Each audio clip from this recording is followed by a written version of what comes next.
Son to Hammerdown 2022. Thanks for having us. No problem. It's your first time here at the show. A real perfect venue, I think, for the real anthemic tracks that you guys have got in your repertoire. Are you excited for the show today? Absolutely. Absolutely. It should be awesome. For a long while. Yeah, awesome.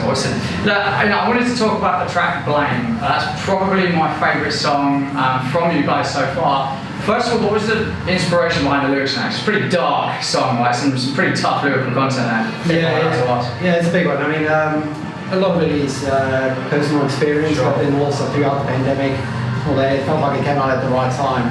It's a song that's been hanging around for a couple of years, and it only really got released in the pandemic. And with domestic violence being an all-time high, I think it was a perfect time to release.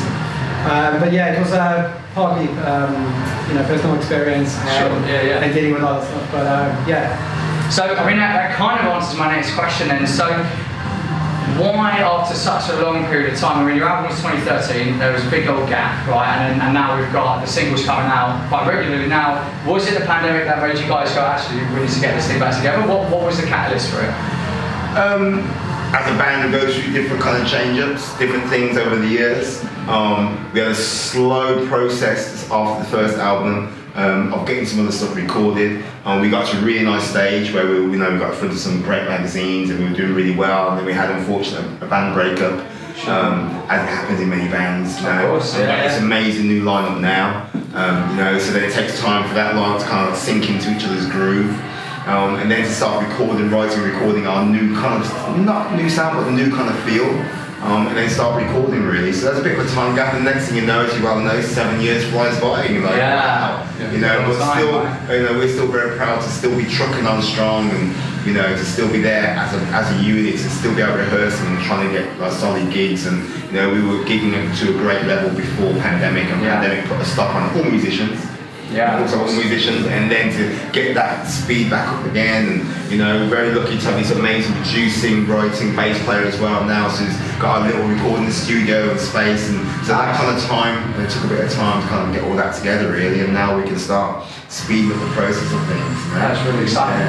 So my next thing, you guys have got obviously such a wide range of influences, not just musically, but you guys are from all over the world, right? Yeah. So you're the English boy, you're from South Africa, where are you guys from? I'm from Italy. You're from Italy? Lebanon.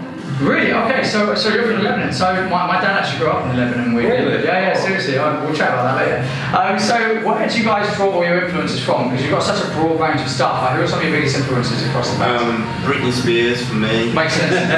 Makes sense. And myself really, on our genre of music, really Living Colour, Rage and the Machine, Limp, going down to Deftones. I'm a big rap and metal fan as well. I'm a big hip hop fan. Listen to quite a bit of drum and bass as well. On the metal rock side of things, I grew up playing drums like Nirvana and 24/7 Spies, and trying to Sour Chilies. So for me, it's just I'm a drummer, so for me, it's wherever I can find that beat, I can actually think it's not a normal beat and whatever else I can actually groove to, and then the heavier the better for me now. That makes sense. That's cool. Yeah, predominantly the grunge scene, came in from the Pixies, and then Nirvana, Pearl Jam, Soundgarden, Alice in Chains, all of that. But there's loads of other bands, Soul the Chair back in the day, and then previous to that, I've got a wide range from Pink Floyd. Okay, it's some real classics as well. Yeah. I mean, thanks to my brother, he brought me into some good music and that sort of things. But it wasn't really until Pixies broke me into the Nirvana and all that I really went, this is what I want to be doing, Awesome. That's so cool. Yeah, I grew up listening to Black Sabbath. All the 70s style. Sure. And then eventually in the 90s as well, like Mick, Alice in Chains. So the grunge as well? Yeah, it took over, Nice, okay. And for yourself? I mean, I started like Andrea, like those big bands, like in the old 70s and 60s, of course, but I like more like heavy stuff, like 80s rock, heavy metal, stuff like that. So nice. I like this kind of genre, heavy music.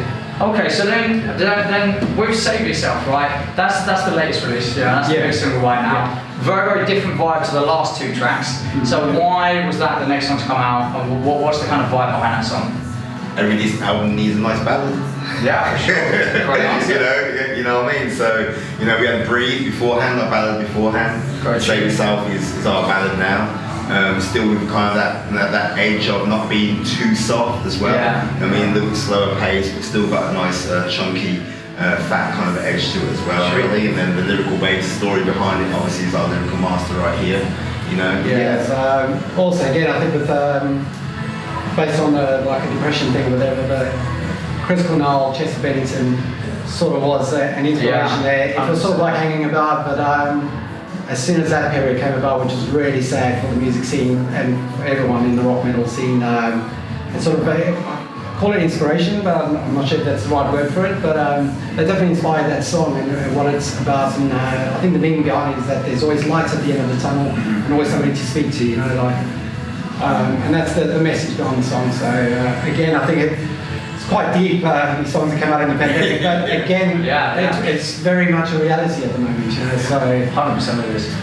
Yeah, so okay, we just mentioned, my next question is going to be what's coming out next. You mentioned there's an album coming together, right? And so Save Yourself fits into that. What's the plan for you guys moving forward? What's going on right now? Just keep charging on the recordings, really, and writing recordings. As I mentioned, we've got a great recording engineer in our band now, which is amazing. So, we can be writing the skeleton tracks, and and then we can give it to this man right here who can then start doing the pre-production on it, and then he starts to snap that whip on us, and We've been recording one over the last few weeks, and I think the lyrics went down the other day. And Mark did the lead, and the chords go on the weekend, and I did the drums about a month ago. So we started to get another track already locked and loaded, and we've got a whole repertoire to start, getting down. And it used to be tape, and now it's actually into the computer system. Wow, love that. Yeah. Frozen, thank you so much. Check those guys out on social media. There's plenty of new stuff coming out soon. Thanks guys, really appreciate it. Thank you so much. Thank you.